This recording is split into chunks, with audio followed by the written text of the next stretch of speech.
Union has called for the early formation of a Lebanese government following the resignation of Prime Minister Hassan Diab and his cabinet.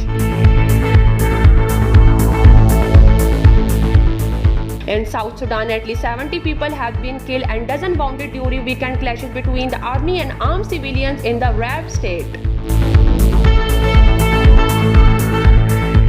The COVID-19 situation in Pakistan is improving, with the total number of recovered persons from the virus now reached 2,63,193.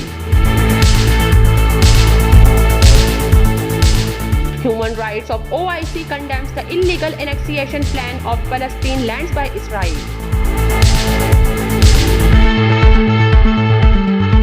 Severe flooding continues to displace thousands of people in Somalia.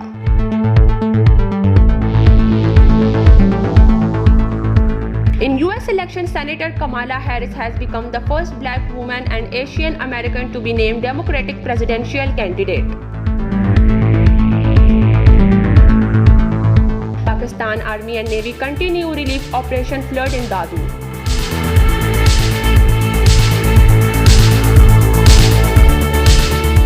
Mexico former President Enrique Pena Nieto is accused of corruption and bribery by prosecutors.